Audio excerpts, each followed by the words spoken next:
ITESO, libres para transformar. Universidad Jesuita de Guadalajara. Hola, ¿qué tal? Bienvenidos y bienvenidas a Escucha México, un podcast por parte de ITESO. Y pues empezar por presentarnos. Estoy aquí con mi compañero Luis. ¿Te quieres presentar tú? Sí, ¿qué tal? Mucho gusto. Soy Luis Manuel. Soy miembro del PAP Escucha México y específicamente me encuentro trabajando dentro del proyecto de Infancias y Cultura Auditiva. Ok, perfecto. Y yo soy Héctor, soy psicólogo en formación y también me encuentro trabajando en el equipo de infancia de escucha auditiva. Ujú.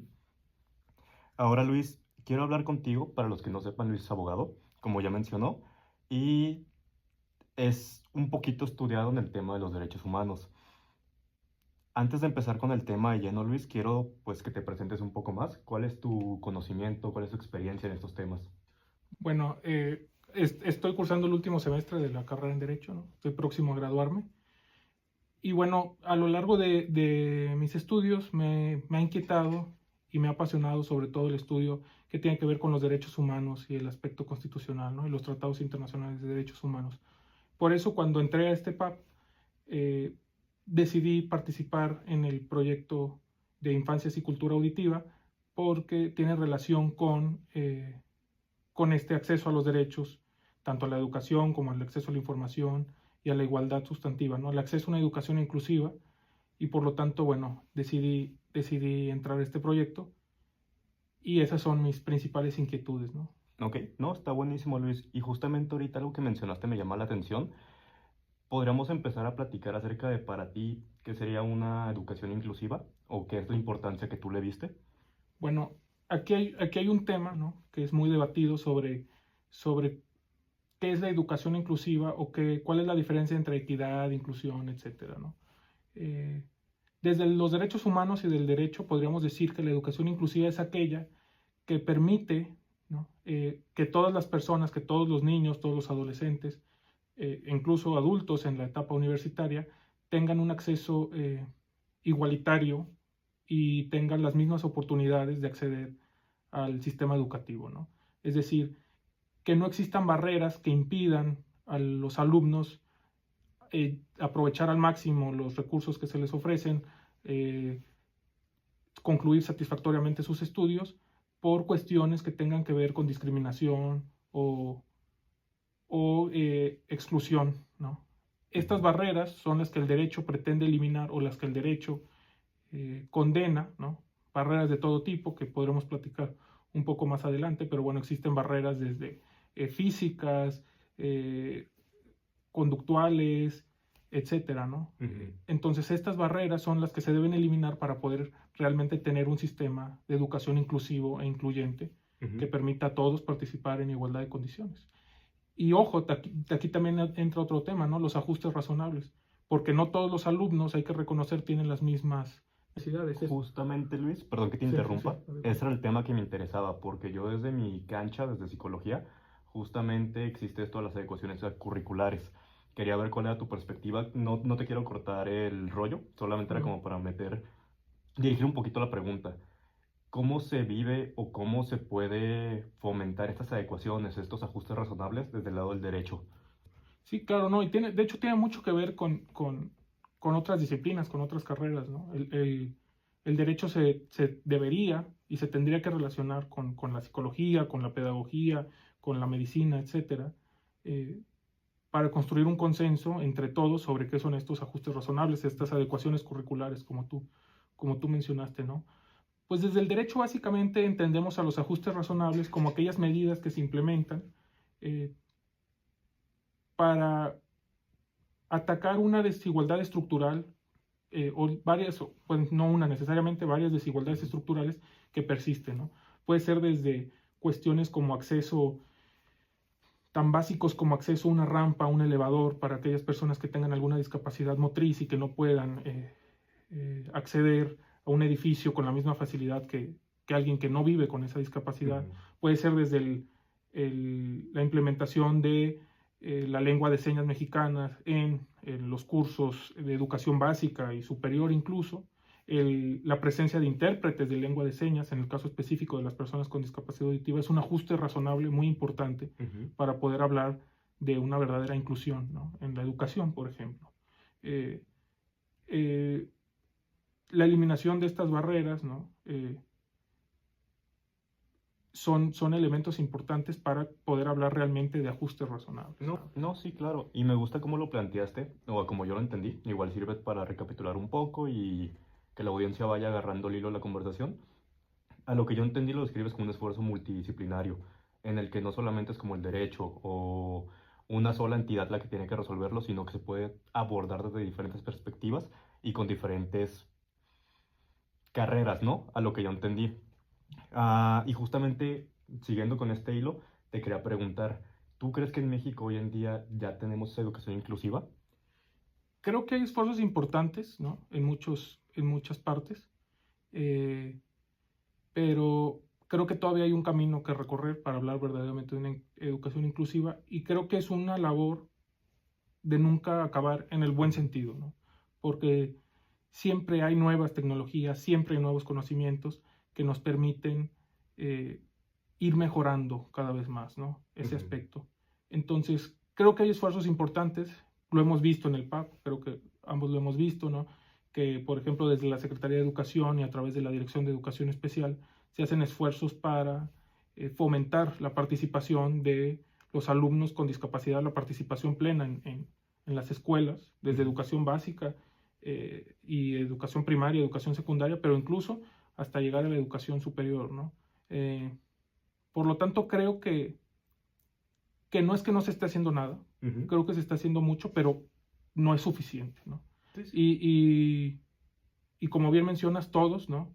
Desde nuestra trinchera, no solo desde el derecho, tendríamos que aprender un poco más de qué podríamos hacer para crear un sistema más accesible para todas las personas. Sí, claro, y también hacer como este esfuerzo de tener comunicación y hacer equipo, ¿no? Porque yo, si te soy sincero, desde mi lado, en psicología sí se mete mucho la mano en cuanto al currículo, pero muy rara vez yo he visto que se toquen temas legales. De hecho, cuando tú me empezaste a contar, un poquito fuera del podcast y con lo de ahorita, me sorprendió mucho que hay tantas opciones que a veces desconocemos por no, tal cual, por no informarnos. Entonces es más importante como visibilizar estas opciones, esta parte que no solo hay un camino para lograr ese objetivo.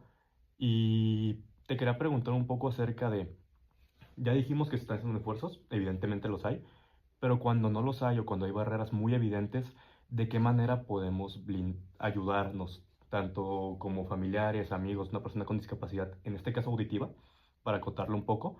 Tú que sabes más de esta parte legal. Bueno, desde el ámbito legal hay muchas opciones, ¿no? Que están al alcance de la población para hacer valer sus derechos. Lamentablemente, como bien dices, no solo tú mencionas el caso de psicología, por ejemplo, que desconoces términos legales, pues me parece que en derecho, por ejemplo, pasa lo mismo, ¿no? O sea, que tendríamos también que en derecho implementar los conocimientos de otras ramas para mejorar. Y precisamente pasa algo similar con lo que mencionas, que es el desconocimiento de las herramientas legales que tiene la gente para hacer valer sus derechos, ¿no? Claro que cuando hay una barrera muy notoria y una inacción por parte del Estado, por ejemplo, por parte de las instituciones gubernamentales, los ciudadanos tenemos derecho a acceder a los tribunales, ¿no? De distintas formas, o incluso no solo a los tribunales, también en cuestiones, en una etapa administrativa.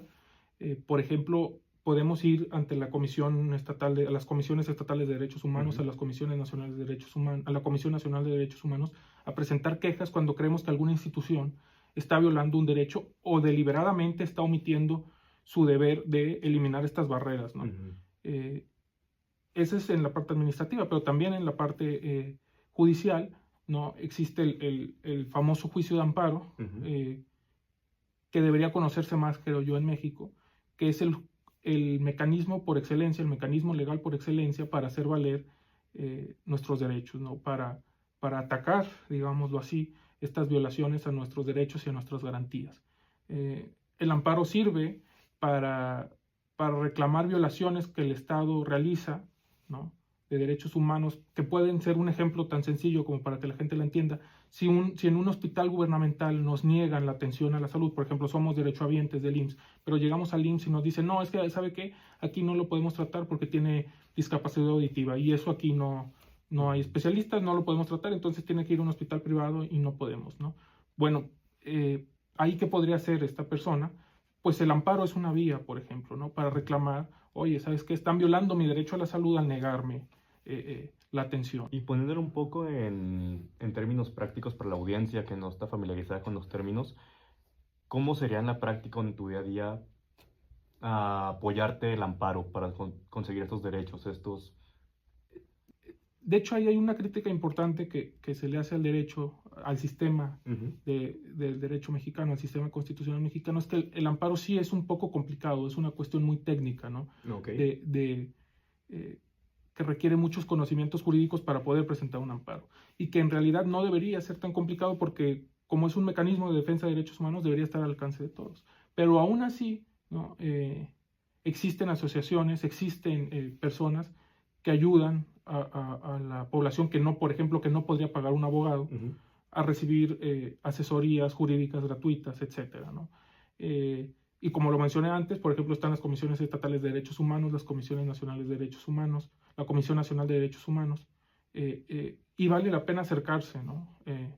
Para solicitar ayuda, ¿no?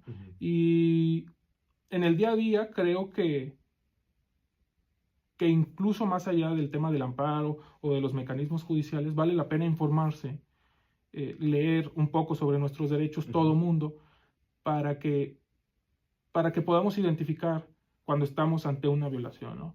Porque muchas veces pretenden disfrazar, no, es que eso es una cuestión de trámite, no te puedo atender, pero realmente hay una barrera y una omisión en sus deberes de cumplir, ¿no? Por eso es importante. Me gusta mucho cómo describes esto de que la falta no puede ser solamente como por acción directa, sino por omisión. Se me hace algo muy importante que tal vez a veces pasa desapercibido, pero me llama mucho la atención porque a veces directamente no te están diciendo de no puedes tú porque tienes esto, no puedes tú por esta condición, pero como tú mencionabas, puede ser tan sencillo como que en un hospital no hay una rampa.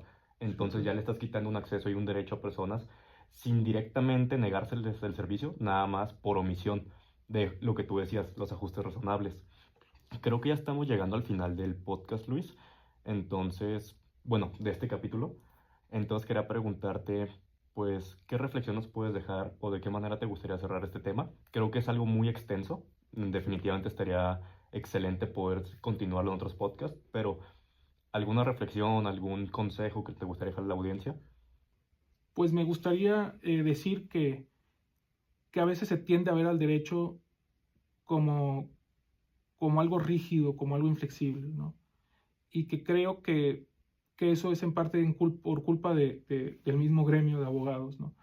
Que muchas veces no sabemos explicar los términos de una forma mucho más comprensible, mucho más flexible, pero quiero dejarle esa reflexión a quien nos escuche, de que vale la pena estudiar sobre nuestros derechos, informarnos sobre nuestros derechos, y que el derecho no es tan inflexible ni tan monolítico como puede parecer, ¿no? El derecho debe ser para ayudar a la sociedad, el derecho debe ser para ayudar a las personas, y no hay que dejarlo a un lado, ¿no? Hay que apropiarnos todos del derecho, no solo los abogados, todos como sociedad, como ciudadanos, como estudiantes, como trabajadores, apropiarnos de nuestro derecho, de nuestras herramientas. Esa es la reflexión que quisiera. Me encantó esa palabra al final, herramientas. Justamente creo que es lo que es el derecho. A veces puede parecer complicado, pero al final de cuentas es una herramienta que te permite, pues, de lo que hablamos, hacer valer tus derechos, ¿no? Pues sí, espero dejar esa reflexión y te agradezco mucho. A ti, Luis, por tu tiempo. Muchas gracias. Muchas gracias.